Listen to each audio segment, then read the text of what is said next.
Hey guys, want to get bonus material every week? Then go to patreon.com/minorityopinions, sign up for $1 level, and you can access the latest episode earlier than everybody else. And these episodes will be longer than what you normally see on your go-to podcast providers. This week's bonus material is my review of Netflix's Warrior Nun. So go to patreon.com/minorityopinions, sign up, and support this independent podcast. Thank you.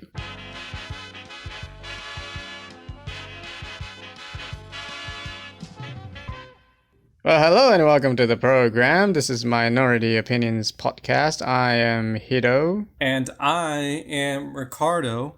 Yep, things are still tough out there. I hope you're all staying safe and staying healthy and wearing a mask. It's not a political statement, you fuckers. I know. Every episode's a topic about masks. But did you see Agent Orange wear a mask? And let me tell you this.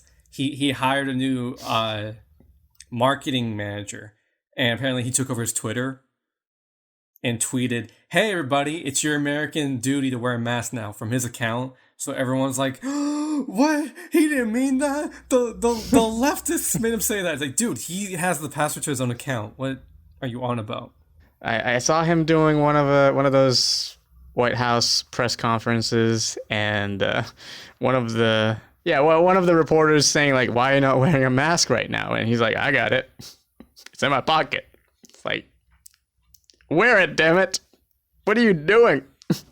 It's like you're having a consensual, healthy session with your partner. And you're like, "Hey, do you have protection?" Yeah, it's in my pocket though. It's like, that's not what I'm asking. I'm asking. Well, you're gonna put it on?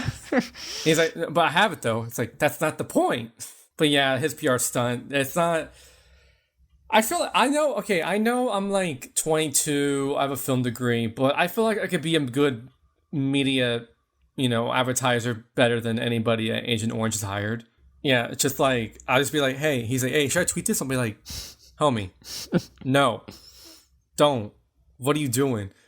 And someone's like, "Oh, I'm a 15-year graduate from University of Harvard, Irvine, Ivy, and I think you should tweet that." It's like, homie, really, you're gonna say that? You're gonna tweet that and approve it? Like, I don't know.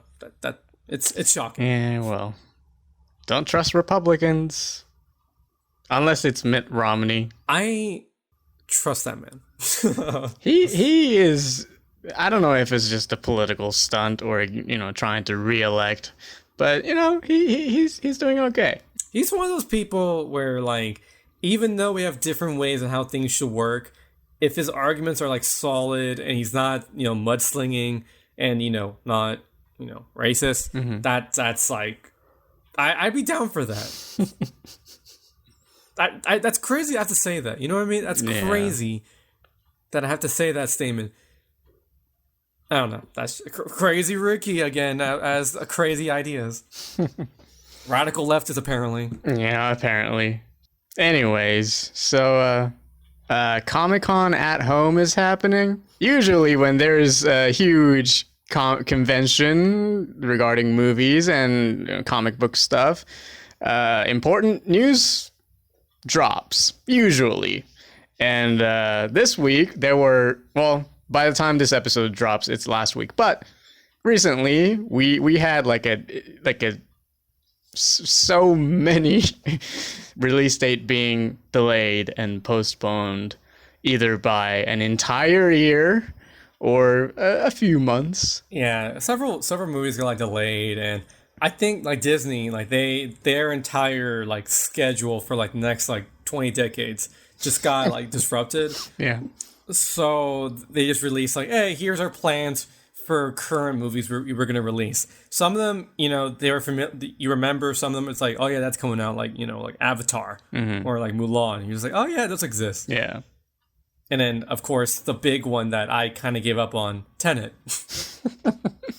Yeah, Tenet. Yeah, Warner Brothers is doing a very interesting release strategy. So, did you hear about what they're doing?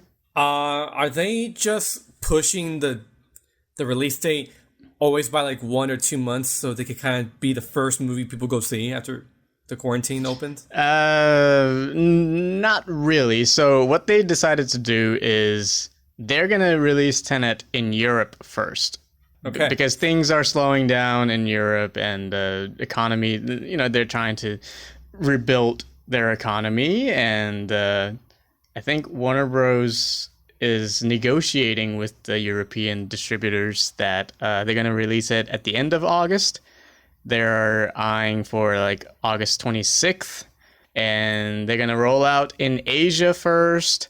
And perhaps Australia and New Zealand. This is an interesting routine because typically like how like filmmaking has worked in at least the western part of the world is usually like United States and like some of the bigger like maybe like European countries get the release date first, and then it migrates to late other parts of Europe like Russia, Balkan states, Netherlands, and then it finally reaches like Asia in that territory. Yeah.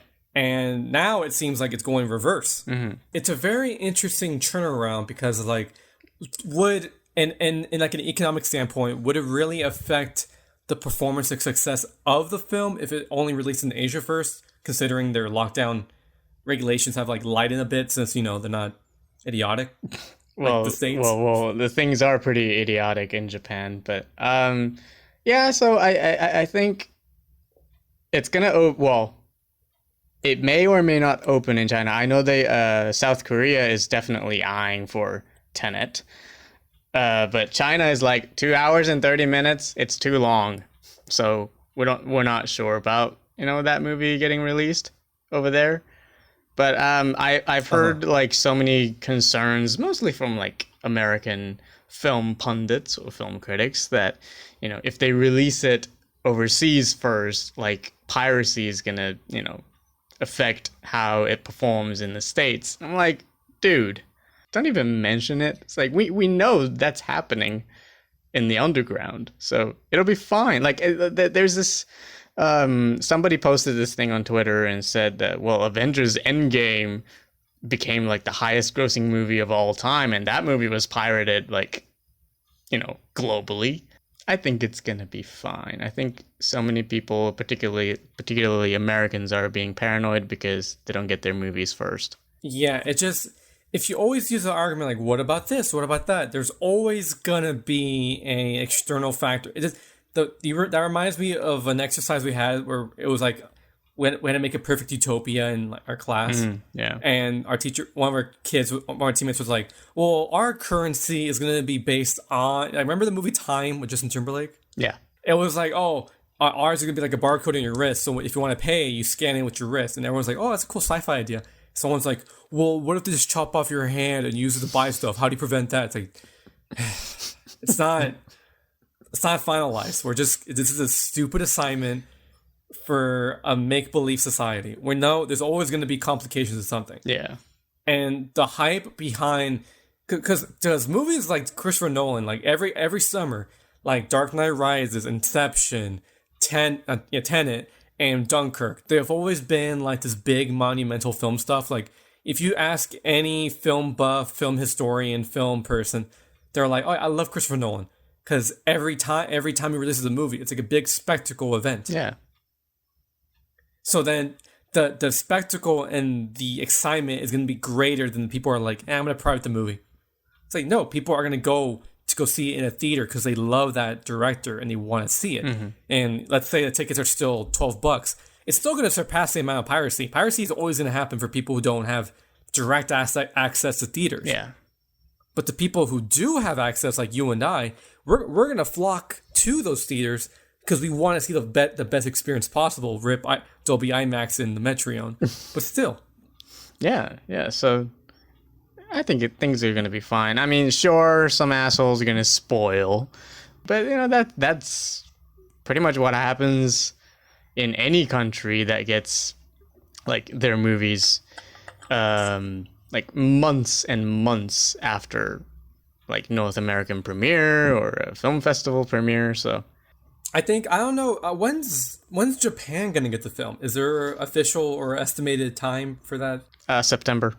Like for sure, it's gonna be like September. They have set the release date like even like before this pandemic thing. So Japan was going to be the last movie to release Tenet, like in international marketing wise, and they haven't changed the release date. So that sounds great. Honestly, I'm jealous of your outlook, your country's outlook. Honestly. You shouldn't, because things are pretty bad here. No lockdown, no like restriction. I mean, like just, I just think in comparison for like Japan versus the States, I feel more confident about people being responsible over there rather than here, because people over here are like, they're insane. You know what I mean? You'd be surprised. You'd be surprised. I would, but from I don't know. I guess it's worldwide, like bigotry, ignorance, just people not giving a shit about other people's health. So yeah, I mean, so far Mulan is supposed to come out in September as well, but with the current booming of COVID-19 over here, you know, theaters might get shut down, and you know that might mean that Tenet gets pushed back as well. So who knows what's gonna happen? Mm-hmm. People are stupid. World leaders are stupid. Some of them, not all of them. Definitely not New Zealand or Germany. New Zealand, they're doing. I saw the prime minister just say like, "Hey, yeah, like we're doing great," and part of me is like, well, technically, population stuff matters too, blah, blah, blah. And I'm like, no, Ricky, it's the entire country. You got to think about that too. Yeah. And they did it. You know, it's just, it's frustrating. Like, you know, population does matter, but then you also got to think about leadership in these cities and like certain prefectures and such like that. So it's like, I don't know. Yeah. It's good job on New Zealand. High five for New Zealand. Yeah. Shout out to New Zealand. Yeah. Tenet gets pushed back. We don't know. God knows when it's going to open in North America. Mulan is pulled out from the schedule indefinitely. And what else was out there? Bill and Ted Face the Music is coming out in theaters and on VOD at the same time in September, so that's exciting. Oh, I thought they were gonna go for the I thought they were gonna go for the long game, where like they'll wait until the actual movies come out and then release it. No, I think they're just gonna do what the Universal did with the Invisible Man, like $20 for 48-hour rental. It's like, I'll take it. It's Bill and Ted. Come on. You know what I think is like the plan for like these smaller scaled movies? VODs? I feel like in comparison to like Star Wars 10 and stuff like that, because think about it, because the United States, China, and other parts of the world that have like a large population and movie access, the second everyone's on board for like filmmaking to be opened again, like films to be released, it's gonna cause a saturation of films. Like it's gonna be overflowing with media that's unreleased yet, right? Yeah. So then these smaller companies have to think, okay, what is the best strategy for us to make money, but also get our film out? And I feel like VOD and the immediate streaming is the plan right now. Yeah, a lot of people are begging A24 to release some of their movies, but I don't think they should. I think they should just keep, making money off of merchandise. Honestly, they put First Cow for rental yes, recently. First Cow. I rented it. I'm going to see it soon. Yeah, I'm gonna rent it too. That should be the next episode. First Cow. First Cow, sure. Quiet Place Part 2 is coming out next year. And they also released Top Gun 2 is also coming out next year. And Wonder Woman is still scheduled for October release. I hope they, It's a bold. I think it's bold that they're doing. Yeah, it is October. I don't know why. For some reason, that's bold to me. I don't know why. It is pretty bold. It's just bold. Yeah, it is bold. The pessimist in me is like, no way. I'm sorry, no way. But I'd love to see it. And what else? Oh, still the MCU thing. Black Widow is November. Soul from Pixar is November. They haven't changed the release date for that.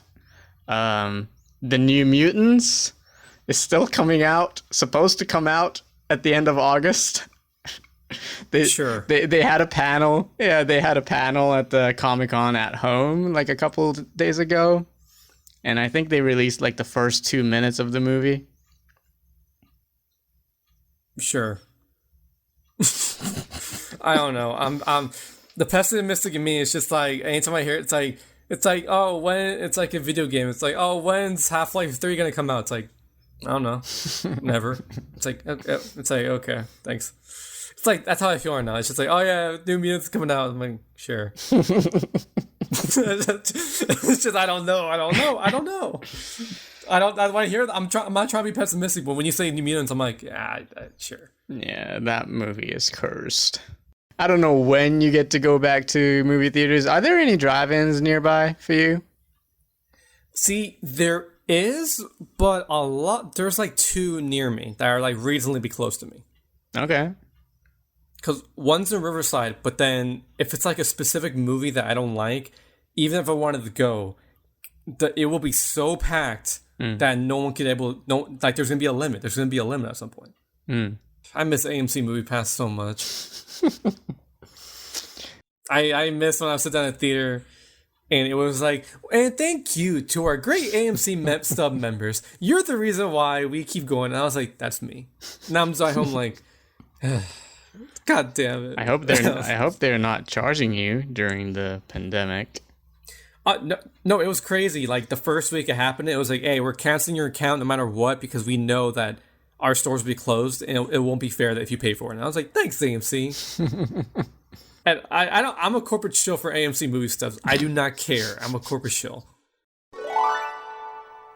Well, you watched the movie recently, both Hito and I. It's called The Assistant. Yes, so this premiered at Telluride last year, and it's been on the festival circuit for a while, and I think it came out in January of this year, like limited release. Yeah. For a while, for like a couple of weeks, it was like the highest grossing per theater average movie of the year for a while. But then, well, we know what happened. So yeah, and now it's dropping on Hulu. Hulu is our new best friend. Well, it is my new best friend. Yeah, I've been watching My Hero Academia on Hulu, so it's my best friend right now, too. All right, so The Assistant, written and directed by Kitty Green, who did a movie called Casting JonBenet. It's on Netflix. It's a documentary. You should check it out. And it's loosely based on the Harvey Weinstein scandal. And this happens to take place in the film industry. We have Julia Garner's Jane, right?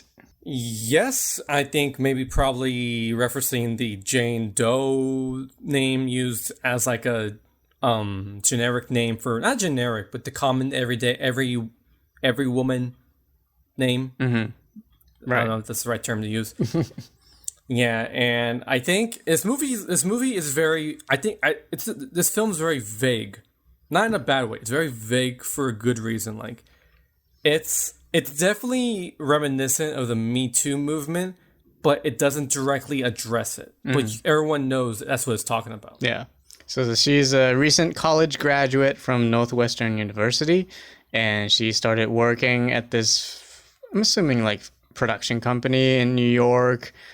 She's been there for 5 months. She is one of the assistants for this Harvey Weinstein-esque figure. We don't see him. We only hear his voice. We never see his face. We never, it's just sort of, this character is sort of in the background of all this.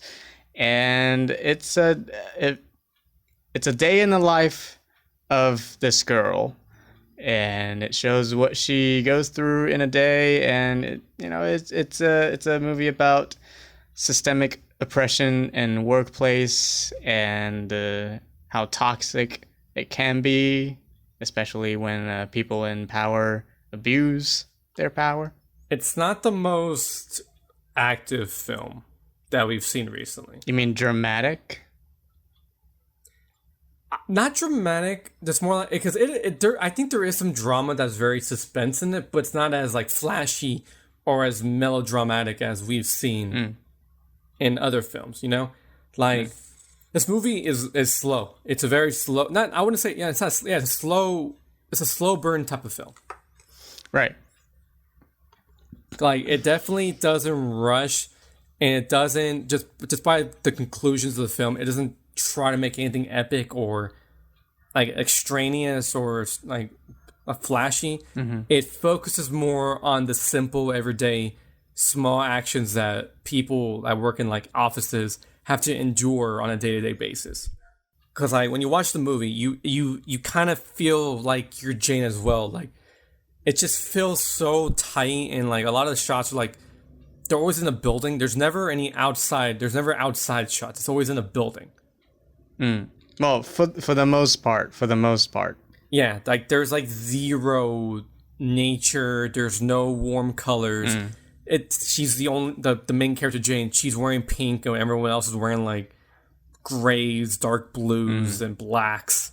Like it's lifeless. You feel drained watching it. Yeah, I don't usually talk about like framing and the composition because that's your thing, but I think cinematography plays a huge part in this movie. The use of negative space is like so stifling. Like it, Kitty Green and the cinematographer framed this movie in a way that Jane is isolated from everybody else.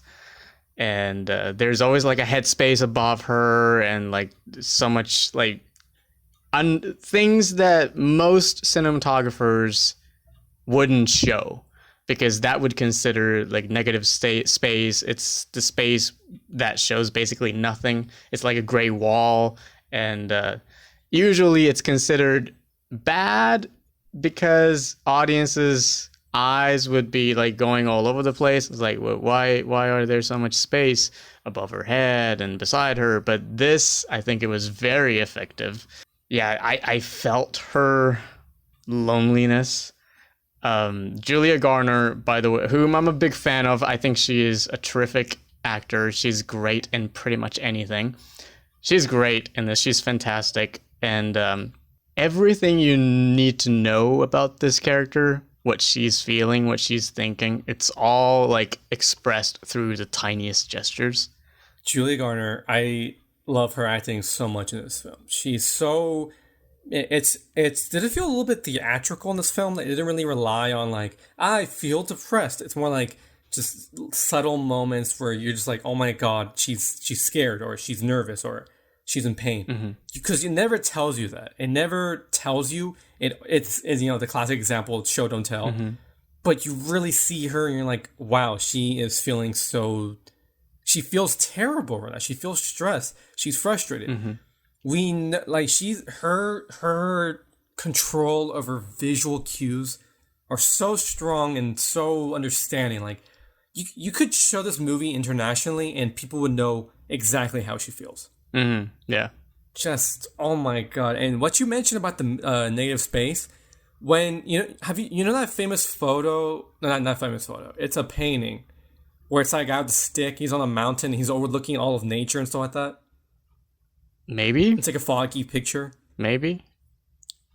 Yeah, it's like when you see Julie Garner in her position in the offices, she's this tiny little pink like subject, and everything around her, it's like Walmart lighting. I don't know if someone's been to a Walmart recently, but their lighting is very oppressive. Okay.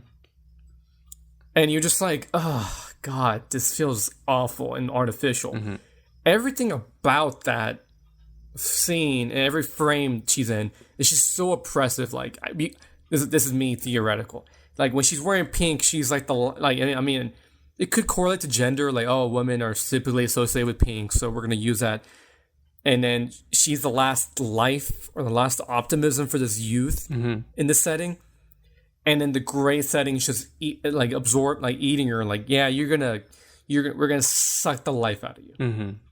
And it's just like, like she stands out because it's not that she doesn't belong, it's just that she's being singled out by her environment. Yeah.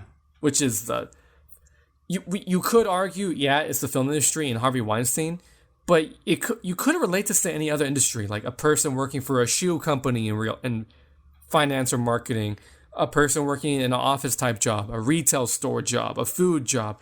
It's simple enough where it could be any job, but specific, so it could be very appealing to people who work in that specific industry. Yeah, I totally agree. I think one of the strengths of the movie is, it shows, I mean, yes, it is a movie about this girl not having a voice and not being able to say anything about what's going on in the workplace and the other stuff.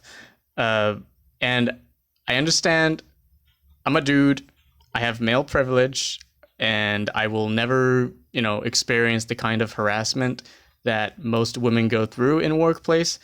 But I was recently verbally attacked by my boss. I don't want to go in too much in detail. I said something about how he is handling the COVID precautions for COVID-19, and he got pissed and he basically told me to fuck off. But I think this is so relatable, and this movie is relatable on so many levels. Like you said, this happens not just in the film industry, it can happen in any workplace. And the toxicity, systemic toxicity, and the oppression in a work environment goes beyond age or gender or job position. Like, everyone in this movie, every character in the movie is so fucking miserable. And that's what happens when people are put in this environment, like contained environment. Yeah, there's a lot of parts. It really, I've never been in an internship in the building part, but it's just the parts where the what's her name, Jane, when she tries, whenever she eats, it's always sad to me, thinking, wow, that's the only moment she can get a break is when she eats. And then when she eats, it's the most processed food that can only be microwaved or poured quickly. And I'm like, wow, that is not a real meal. That depresses me. Yeah. It really shows how much work, as much as work has to be like that sometimes, it can show you how draining it could be for some people. Yeah.